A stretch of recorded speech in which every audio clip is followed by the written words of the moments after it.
언제 또 행복감을 느끼나? 하나님의 말씀을 읽을 때.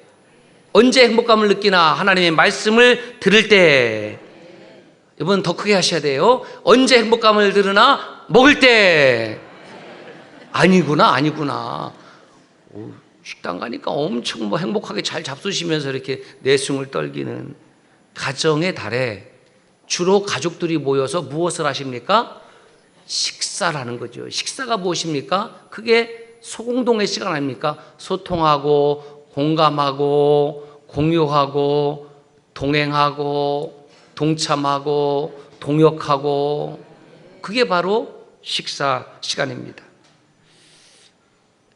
친구들과 또 지인들과 주로 어디서 대화를 많이 합니까? 이제 카페죠. 카페에서도 많이 하고 식당에서도 많이 하고. 제가 우리 가정은 어디에서 식사를 많이 할까 생각을 해봤더니 식탁이 아니고 소파예요. 왜냐하면 제가 집에 들어가면 소파와 거의 일체가 되거든요. 예, 남자들이 다 그래. 그래갖고 소파와 딱 일체되니까 아내하고 이야기할 때도 아들하고 이야기할 때도 소파에서 주로 이야기를 합니다. 아무래도 가족 간 이야기를 많이 하는 곳은 또 식탁입니다. 예, 저희 집은 가족 간 대화가 없습니다. 예, 그런 분들은 뭐 할 수가 없죠. 여러분, 식사를 나눈다라는 것은 어떤 의미가 있을까요? 지역과 세대와 나라를 초월해서 서로 간에 사랑을 나누는 곳입니다. 서로 간에 믿음의 은혜를 나누는 자리가 식탁입니다. 그런데 서양 사람들은 식탁에서 꺼내지 말아야 될 두 가지 주제가 있다고 합니다. 하나는 정치 이야기, 또 하나는 종교 이야기. 왜냐하면 다들 정치적인 관점이 다르고 지지하는 당이 다르기 때문에 정치 이야기에다가는 부자 간에 부녀 간에 모자 간에 모녀 간에 서로 그 다름 때문에 다툼이 일어날 수 있고 기분이 상할 수 있기 때문에 식사 시간 때에는 정치 이야기를 하지 않는다는 겁니다. 종교 이야기도 마찬가지예요. 무종교자가 너무너무 많이 증가하고 또는 뭐 타종교도 뭐 증가하고 뭐 별의별 신앙이 다 있기 때문에 신앙 이야기를 하면 부모와 자녀 사이도 뭔가 다툼과 불화가 생긴다. 그래서 그거 하지 말자. 그것은 대단히 무례한 일이다. 비상식적인 일이다. 뭐 이렇게 사회적인 합의가 된 것 같습니다. 그러나 유대인들은 식사할 때 반드시 하는 이야기가 있습니다. 그것이 무슨 이야기냐? 신앙 이야기. 토라입니다.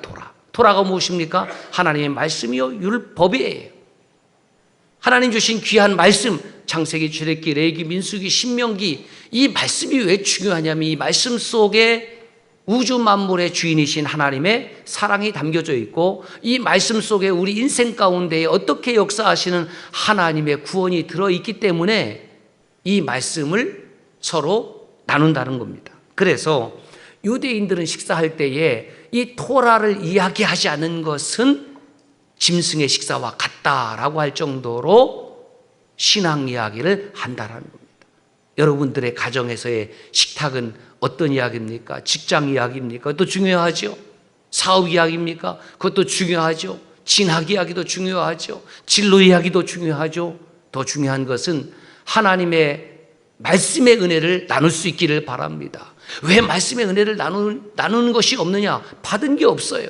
왜 받은 것이 없습니까? 듣기를 거부했습니다.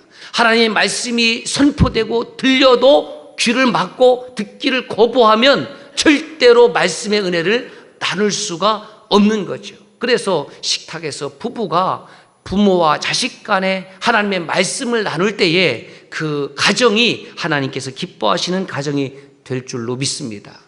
화면을 보시면 유대인들은 저렇게 식탁에서 아름다운 기도하는 모습을 볼 수가 있습니다.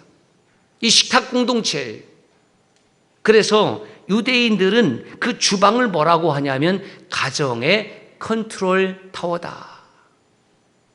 음식을 만들어내는 주방이 화평해야 돼. 그 주방장이 누굽니까? 누구예요? 예, 요즘은 뭐 아내라고 하면 큰일 납니다. 예, 주방장은 뭐 아내일 수도 있고 남편일 수도 있고 하여튼 주방장의 마음이 기쁜 마음으로 음식을 만들어내고, 왜 만들어냅니까? 그 음식은 가족의 생명 유지를 위해서 반드시 필요한 음식이기 때문에, 그리고 그 음식을 사랑으로 나눠 먹는 일은 생존에 있어서 너무나 중요한 것이기 때문에 가정의 컨트롤 타워라는 겁니다. 주방에서 시작된 사랑의 컨트롤은 식탁으로 옮겨지게 되고, 그 식탁에 가족뿐만이 아니라 이웃을, 지인을, 가까운 사람들을 초대했을 때에 그 식탁은 놀라운 생명력으로, 사랑으로 역사하는 장소가 됩니다. 그래서 디아스포라, 흩어진 유대인들 가운데에 특별히 프랑스에 사는 유대인들의 독특한 습관이 있는데, 그것이 뭐냐면 본인들이 평생에 썼던 그 식탁을 별세에 앞서서 그것으로 자기의 관을 만들기도 한다는 거예요. 왜 그렇습니까? 그 식탁에서 하나님의 말씀을 나누었기 때문에, 하나님의 말씀을 나눈 그 식탁으로 나의 마지막 가는 관을 짜는 거예요. 슈물리 보테학이라는 사람이 이런 책을 썼는데요, 유태인 가족대화. 그 부분을 제가 잠시 옮겨보겠습니다. 이런 내용이에요. 우리 집에서는 되도록 매일 저녁 온 가족이 함께 식사하려고 노력한다.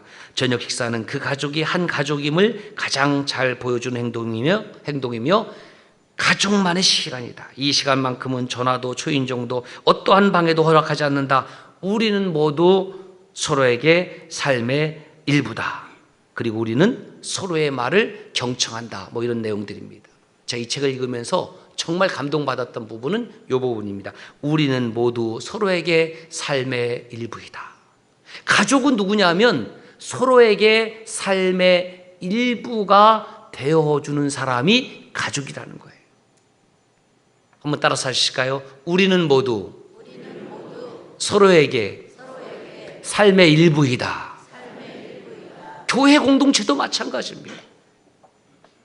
교회 공동체도 성도 간에 서로가 삶의 일부로 여겨질 때에 그 교회가 살아있는 교회인 줄로 믿습니다. 하나님의 구분법은 큰 교회, 작은 교회 없어요. 요한계시록에 보면 하나님의 교회는 살아있는 교회냐, 죽은 교회냐. 어떤 교회가 살아있는 교회일까? 성도 서로가 서로를 향해서 삶의 일부로 여길 때, 삶의 일부로 여기는 것이 무엇입니까? 그것이 식구입니다. 옆 사람에게 이렇게 한번 인사할까요? 몰랐어요, 식구인 줄. 시작. 아, 식구구나. 같은 밥을 먹잖아요. 같은 상에서 마시잖아요. 같은 영적인 식탁을 지금 먹고 마시고 누리는데 우리가 어찌 식구가 아니겠습니까? 이렇게 신앙 이야기를 유대인들이 하는 이유가 무엇이냐면 하나님을 기억해서 하나님께 감사하기 위하여. 그렇다고 하면 그 유대인들의 식탁 공동체는 또 다른 신앙 교육, 신앙 전승의 장이 되는 것입니다. 유대인들에게 있어서의 신앙, 야훼 신앙이 얼마나 중요합니까? 그 신앙의 중심에는 예루살렘 성전이 있지요. 그리고 예루살렘 성전을 다 갈 수 없으니 유대인 10명이 모아지면 시나고게 회당을 세우고 그곳에서 토라를 읽고 가르치고 함께 기도하고 시편으로 찬송하는 거예요. 그 유대인들의 신앙을 이끌어가는 것은 성전과 시나고게예요. 그것을 끝나는 것이 아니라 가정의 식탁 공동체를 통해서 끊임없이 하나님을 기억하고 하나님을 사랑하는 것을 가르쳤다라는 뜻입니다. 오늘 예수님께서도 제자들에게 식탁 공동체를 베풀어 주십니다. 예수님께서 십자가를 지시기 전날 밤에 성만찬이라고 하죠. 식탁 공동체를 베풀어 주시고 십자가의 그 구원의 의미에 대하여 말씀해 주셨습니다. 그런데 몰랐어요. 혹시 알았는지는 모르지만 예수님의 십자가 앞에서 다 도망가 버리고 말았습니다. 그리고 다시 부활 후에 갈릴리 그 호숫가에서 또 다른 주님의 식탁으로 제자들을 초대해 주셨습니다. 오늘 말씀해 보니까 이것이 부활 후 제자들에게 세 번째 나타나신 거예요. 첫 번째 나타나심은 부활한 그날 당일 저녁에, 두 번째 나타나심은 8일 후에 의심 많은 도마와 제자들이 있을 때에. 그래서 예수님께서는 그 성만찬할 때도 갈릴리로 가서 나를 만날 것이라는 말씀을 하셨어요. 그리고 무덤을 찾은 여인들에게, 제자들에게 가서 갈릴리에서 나를 보자고 분명히 전해라 또 말씀하시 주셨습니다. 그런데도 다 흘려들었습니다. 제자들에게 부활 후에 다시 나타나셔서 다시 갈릴리에서 나를 보자고 말씀을 하셨습니다. 이 정도 돼서야 제자들이 갈릴리로 돌아갔습니다. 1절을 보세요. 그 후에가 뭐냐면 부활하신 주님을 만난 후 의심했던 그 도마에 의심이 있은 후에. 자, 갈릴리 성지순례를 갔다 오신 분들도 있지만 제 갈릴리 호수입니다. 참 아름답고 평화로운 호수이지요. 남북으로의 길이가 약 21km, 동서가 13km, 그렇죠? 위아래로부터는 길고, 옆으로는 좀 짧지요. 둘레 길이가 53km, 면적이 약 160제곱킬로미터. 갈릴리 호수입니다. 자세히 모양을 보면 저 모습은 하프 모양을 닮았습니다. 그래서 게네살에서 게네사렛 호수라고도 신약 성경에 기록된 곳이 있고요. 이 갈릴리란 뜻은 여러 뜻이 있지만은 흘러내려오다의 뜻이 있습니다. 그래서 북쪽에 있는 헐몬산으로부터 눈이 녹아서 물이 내려오죠. 그래서 갈릴리. 오늘 말씀해 보면 디베랴 바다라는 것은 실제 바다가 아니고 바다처럼 넓기 때문에 그냥 일반적으로 바다 이렇게 얘기를 했습니다. 이 디베랴는 티베리우스 가이사 로마 황제의 이름인데, 이 티베리우스 가이사 때 바로 예수님께서 십자가를 지신 겁니다.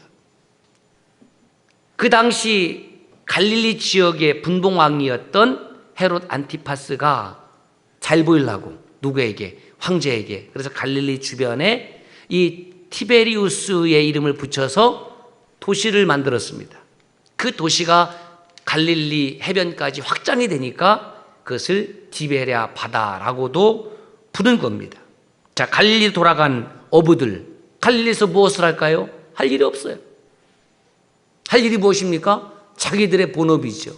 왜냐하면 먹고 살아야 됐으니까 베드로가 먼저 앞장서죠. 나는 물고기 잡으러 가노라. 그러니까 다른 제자들도, 나도 그때 있었던 제자들이 도마, 나다나엘, 세베대 아들 야고보 이렇게 기록하고 있거든요.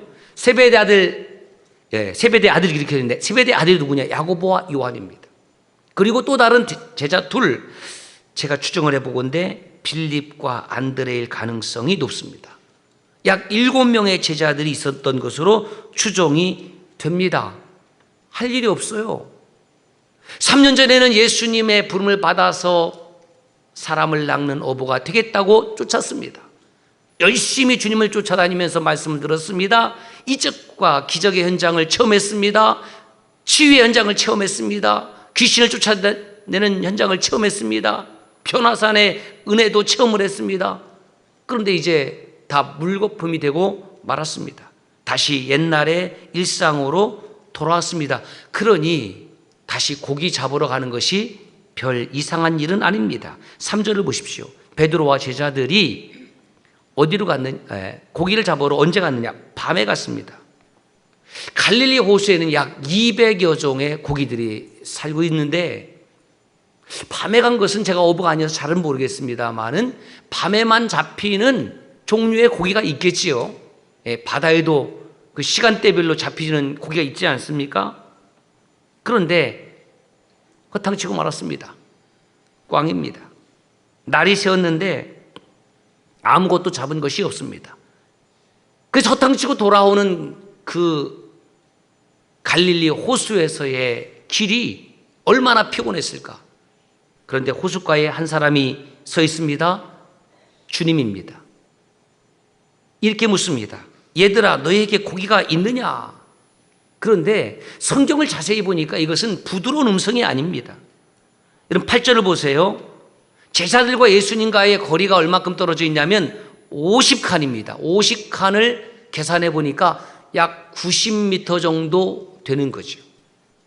누가 누구를 알고 있냐면 갈릴리 호숫가에 서 있는 예수님이 지금 제자들이 고기 잡고 돌아오는 것을 아는 거예요. 여러분 90m 상에 있는 사람이 잘 보입니까? 잘 보이지 않습니다. 그 제자들은 예수님인 줄 몰라요. 그러니까 주님이 소리쳤죠.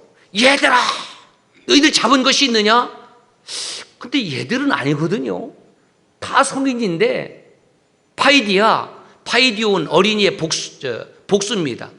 얘들아라고 좀 번역하기는 좀 그렇고요. 저는 이렇게 번역했으면 좋겠다 싶어요. 여보게들 고기 많이 잡았어? 잡은 것이 없어. 우리 맹탕이야 허탕이야. 뭐 그런 대화가 오고 간 것입니다. 그때에 6절을 보세요. 예수님께서 두 번째 말씀을 하시는데 그물을 배 오른편에 던지라. 그리하면 잡으리라. 그 오른편에 좀 던져보시오. 이게 무슨 소리입니까? 여러분 어떤 데자뷰가 있습니까? 3년 전에 그 갈릴리 호수에서 처음 주님을 만났을 때에 잡은 것이 없을 때에 깊은 데로 와서 그물을 던져라. 말씀에 의시하여 그물을 내렸더니 그물이 찢어지도록 고기를 잡았습니다. 그랬으면은 고기를 카운트해야 될 거예요. 카운트. 왜냐하면 나눠야죠. 주님도 공이 있으니까 5대5를 할까 6대4를 할까. 그래도 수고한 것은 우리니까 한 7대3 할까. 그것이 사라지고 그 어마어마한 주님의 이적 앞에 베드로가 엎드려서 주여 나는 죄인입니다. 나를 떠나소서. 그 장면이 여러분 연상되지 않습니까? 3년 전이나 지금이나 이 제자들의 모습을 보십시오. 동일하게 고기를 찾고 있고 동일하게 허탕을 치고 말았습니다. 그런데 3년 전에도 주의 말씀에 의지했을 때 고기를 잡았고 지금 이 3년이 지난 이 시간에도 주의 말씀대로 오른쪽으로 던졌더니 고기를 잡았습니다. 상상을 해보는 겁니다. 깊은 데서 고물을 내리고 잡았을 것입니다. 그리고 돌아오는 그 뱃길에서 90m 정도 남겨놓고 주님께서 스톱하는 겁니다. 그 오른편에 그물을 내려라. 있겠습니까? 어부들이 바보가 아니잖아요. 고기 잡는데 그 경험이 농축된 사람들 아닙니까? 그럼에도 불구하고 또 내렸어요. 어부의 특징이 뭐냐면 순종을 잘하더라고. 내리라는 건 내리는 거예요. 그 고기를 잡았네. 잡아서 자기들이 카운트를 해보니까 갖고 육지에 와서 153마리. 3년 전에는 카운트 안 했는데 3년 지나고는 또 카운트를 해요. 참 재미있어요. 그 고기가 작은 고기가 아니라 큰 고기여서 이 정도의 고기면은 그물이 찢어져야 되는데 그물이 찢어지지 아니했다라고 분명히 기록하고 있습니다. 그 말은 그물이 찢어지지 않은 것도 기적이고 잡힐 수 없는 곳에서 고기가 잡힌 것도 기적을 경험하고 있다라는 것을 지금 기록하고 있는 겁니다. 무슨 뜻이 있을까? 사랑하는 여러분, 주님의 말씀에 순종하는 곳에 하나님의 놀라운 은혜와 기적이 있습니다. 왜 은혜와 기적이 없습니까? 내가 순종해 본 적이 없거든요. 여전히 내 지식과 내 경험을 말씀보다 앞장서고 있거든요. 우리 모두 그렇게 살아요. 하나님의 말씀을 들었습니다. 이적을 체험했습니다. 가르침을 받았습니다. 제자 훈련을 받았습니다. 그런데 여전히 삶의 방식은 내 지식과 경험을 앞장세우고 있는 거예요. 주님의 말씀이 선포될 때에 그곳에 내 지식도 내려놓고 내 경험도 내려놓고 하나님의 놀라운 은혜와 이적이 그곳에 숨어 있음을 믿습니다. 이제 제자들이 올라와야 되는데 그때 성미 급한 사람 있죠. 누굽니까? 베드로입니다. 자, 나는 아무리 생각해봐도 좀 성미가 급하다. 손 들어보세요. 저만 급해, 저만. 예. 저는 성미가 좀 급해요. 예. 나는 성미가 좀 느긋하다. 손 들어보세요. 역시 눈치 보고, 아, 느긋하시구나. 좋아요. 아주 좋아요. 나는 성미가 좀 적절하다. 예, 적절하다. 예, 이건 자신감 뿜뿜. 아, 그것도 좋아요. 베드로는 성미가 급해요. 여러분, 성미가 급한 사람 하나님께서 멋지게 사용하십니다. 저는 좀 급한 편에 속해요. 급한 사람도 쓰십니다. 눈치 보는 사람도 쓰십니다. 느린 사람도 쓰십니다. 하나님께 붙잡힌 바 되면 할렐루야. 그래서 베드로가 뛰어내리잖아요. 뛰어내리는데 지금 그때에 뛰어내리는 곳의 위치가 얼마큼이라고요? 호숫가에서 약 90m. 그러면 이 정도 거리면 이거는 걸을 수 있는 거리가 아니었을 것입니다. 그런데 베드로가 어떻게 하냐면 자기의 겉옷을 두르고 뛰어내려요. 이것도 이상해요. 여러분, 바닷가에 사는 사람들은 지금은 그렇지 않지만 저는 어렸을 때 잠시 살았던 기억이 있어요. 그런데 그 바닷가에 있는 사람들, 어부들은 다닐 때에 그냥 위통을 벗고 다닙니다. 이상한 일들이 아니고 그 문화가 그래요. 그러니까 베드로와 제자들이 고기 잡았을 때 겉옷 다 벗어두고 그물을 내리고 그물을 걷어 올리는 겁니다. 주님인 것을 누가 얘기했습니까? 요한이 얘기했어요. 아, 주님이시다. 그래? 그것을 깨닫고 물에 내리는데 겉옷을 두릅니다.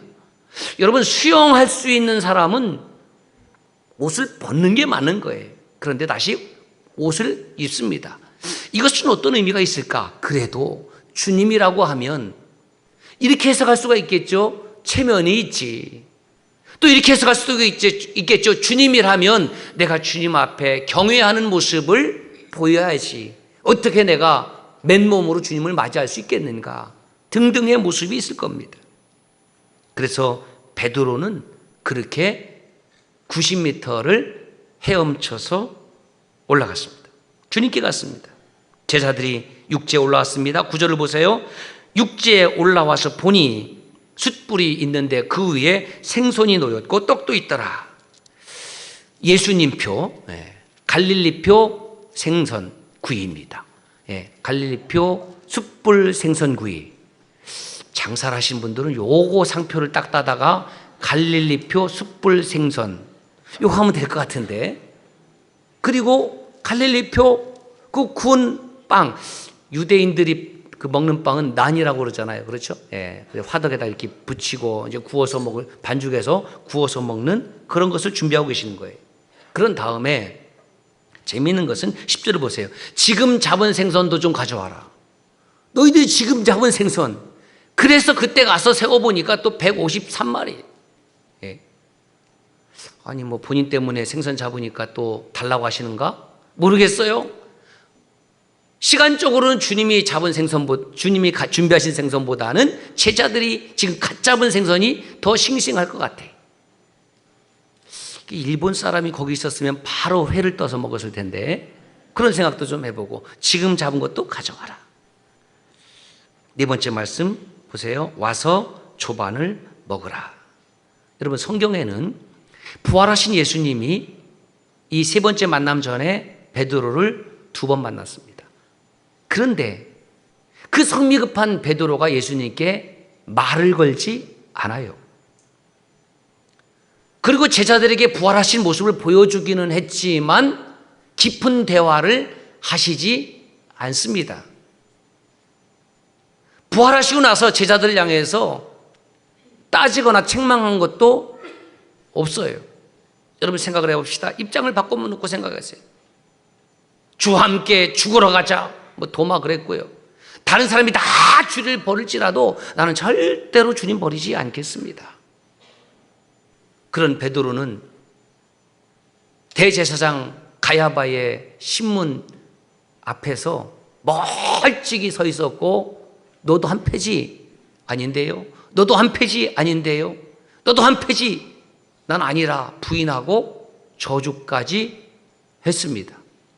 무슨 명목이 있어서? 얼굴이 부끄러워서 부활하신 주님 앞에 말도 못 걸고 대화도 하지 않았습니다. 주님 입장에서는 내 그럴 줄 알았다. 세상에 믿을 놈 하나도 없다. 뭘 나와 함께 죽으러 가고 다 주를 버릴지라도 너는 나를 안 버린다고 하지 않았느냐? 저 같으면 좀 따졌을 텐데 따지지도 않습니다. 그리고 이렇게 말씀하시잖아요. 에이렌의 휘민 너희들에게 평화가 있을지어다. 에이렌의 휘민. 여러분, 그건 무슨 뜻입니까? 주님 입장에 서기보다는 제자들의 입장에서, 제자들의 마음에서 그들을 어루만지신 겁니다. 십자가의 두려움이 아직도 남아 있습니다. 그 생생한 십자가의 처형 앞에서 도망할 수밖에 없었습니다. 죽음의 공포가 아직도 남아 있습니다. 그 제자들에게 필요한 것은 따지거나 묻거나 신문하는 것이 아니라 그 두려움을 몰아내는 것이죠. 주님의 평안이 임할 때 에이렌의 휘민, 또 에이렌의 휘민, 계속해서 주님께서 제자들에게 평안을 선포하고 계십니다. 그리고 제자들에게 식탁을 준비하고 계셨습니다. 왜? 제자들의 육신이 배고플 것을 아시고 계시기 때문에. 마치 학교에서 돌아오는 자녀에게 엄마가 식사를 준비하듯이. 제가 이 말씀을 준비하면서 그런 생각을 했어요. 어렸을 때에 국민학교 다닐 때에 집에서 돌아오면 아랫목이 있었잖아요. 그 아랫목에는 이불이 있고, 그렇죠, 이불이 항상 펴져 있고, 그 아랫목에다가 뭘 뒀냐면은 그 사발을 둔 거예요. 밥을 탁 둬서 덮어놓는 거죠. 지금처럼 뭐 보온 밥솥이 없었으니까. 그것이 엄마의 사랑이었습니다. 그 생각이 나요. 그리고 그 식사를 같이 하고 계십니다. 여러분, 음식을 함께 먹는다라는 것은 사랑을 함께 나누는 것이요. 내 입으로 음식이 들어간다라는 것은 내 몸을 사랑하기 때문에 먹는 거예요. 그래서 주님 뭐라고 말씀하셨냐면 내 이웃을 내 자신과 같이 하라, 이렇게 말씀하셨어요. 내 이웃을 내 자신과 같이, 내 몸과 같이 하라. 내 몸을 지금 어떻게 사랑하고 있습니까? 내 입을 통해서 음식을 넣어서 내 몸을 사랑하고 있습니다. 그렇다고 하면 내 이웃을 사랑하는 방법이 무엇이냐 하면 내 입으로 들어가야 될 그 음식, 그 빵, 그 생선을 이웃을 향해 내어 놓는 것이 바로 이웃을 내 자신과 같이 사랑하는 겁니다. 결국 빵이 무엇입니까? 빵은 생명입니다. 이웃을 사랑하는 것은 빵을 나누는 것이고, 빵을 나누는 것은 곧 내 생명을 함께 나누는 행위입니다. 그러므로 함께 식사는 무엇이라고요? 위로요, 격려요, 사랑입니다. 한 끼의 식사가 별것 아니지만 그 한 끼의 식사를 통해서 내 생명을 나누고, 그 나눔을 통해서 그 사람이 위로받고 격려받고 내 사랑을 받는 겁니다. 그래서 제가 이렇게 정리를 했습니다. 함께 읽겠습니다. 한 조각의 빵을 나누는 것은 내 생명을 타인에게 주는 것이다. 말씀의 은혜를 나누는 것은 영생으로의 초청이다. 여러분, 교회가 무엇입니까? 교회 공동체가 무엇이라고 여러분 생각하십니까? 초대교회 성도들은 이렇게 예배당을 짓고 신앙생활한 것이 아닙니다. 그들은 가정집에 모였습니다. 가정집에 모이면 먼저 상대방의 입속에 내 빵을 나눴습니다. 내 생명을 나눴습니다. 이것이 사랑이었고 환대였습니다. 그런 다음에 그들은 사도들로부터 들은 예수님의 이야기, 사도들의 편지를 통해서 복음을 읽고 들었고 나누었습니다. 그리고 함께 기도했고 함께 찬송했습니다. 시편을 가지고 찬송했습니다. 이렇게 모인 교회 공동체의 하이라이트는 무엇보다도 뭐니 해도 예수 그리스도의 생명의 복음을 나눈 것이죠. 그 예수 이야기를 들었을 때에 그들은 감격했습니다. 예수 이야기를 들었을 때 그들은 사명을 받았습니다. 예수 이야기를 들었을 때 그들은 행복했습니다. 오늘날에야 수없이 많은 유튜브 설교가 올라와 있지만 초기교회 성도들은 말씀을 듣는다는 것은 이것은 엄청난 일이었어요. 이건 행복한 일이었습니다. 여러분, 우리가 매주일 모여서 말씀을 읽고 들을 때에 초기교회 교인들이 가졌던 그 행복을 다시 회복할 수 있기를 주의 이름으로 축복합니다. 그렇게 주님의 식탁에 제자들이 다시 모였습니다. 왜 차렸을까? 허기진 제자들의 배고픔을 아시기 때문에 먹고 힘내라고 차렸겠지요. 왜 차렸을까요? 3년 전에 그렇게 갈릴리에서 불러주신 제자로서의 사명 주심, 그것을 다시 기억하라고 차렸겠지요. 왜 차렸을까요? 십자가 앞에서 그 사명 다 포기하고 도망간 제자들 다시 사명으로 부르시기 위하여 주님은 그렇게 사랑의 식탁을 준비하신 겁니다. 그래서 그림 하나를 캡처했는데요. 저거 보니까 은혜가 돼요. 한번 보여주실래요? 저게 주님이 차려주신 식탁이래요. 숯불 있겠죠? 연기 쭉 나오고, 예. 돌도 있고요. 정확히 7명의 제자들이 있네. 왕궁에서 차려지는, 여러분 뷔페에서 차려지는 화려한 음식은 없지만 식사라고는 생선과 빵 한쪽이 전부이겠지만 이 식사는 세상에서 가장 풍성하고 아름다운 식사였습니다. 왜냐하면 주님께서 사랑하는 마음으로 제자들을 차려주신 식탁이기 때문에. 여러분, 어떤 식사가 가장 맛있는 식사고 가장 아름다운 식사입니까? 반찬이 많은 것이 아니라 그 어머니의 사랑의 마음으로 차려준 식탁, 그것 먹고 힘 얻어서 공부하고 힘 얻어서 직장 생활하라고. 주님께서 그 차려주신 식탁, 그 식탁을 통해서 다시 힘을 얻어서 세상 가운데에 그리스도의 제자로 살라고, 세상 가운데에 복음을 전하며 살라고, 세상 가운데에 주님을 사랑으로 섬기고 살라고 차려주신 것입니다. 2부 예배를 드리기 전에 목양실로 우리 청년 자매가 한 사람 찾아왔습니다. 그리고 저에게 작은 선물을 내밀고 갔습니다. 그래서 그것을 살펴봤습니다. 무엇이 들어있었을까? 궁금해요? 안 궁금해요? 안 궁금한 것 같아서 그냥 넘어가겠습니다. 아, 궁금하시구나? 예, 그러면 제가 공개하겠습니다. 무엇을 가져왔냐면 바로 이것을 가져왔습니다. 빵입니다. 예, 빵. 예. 그런데 속이 텅텅 비었습니다. 일명 공갈빵이라고.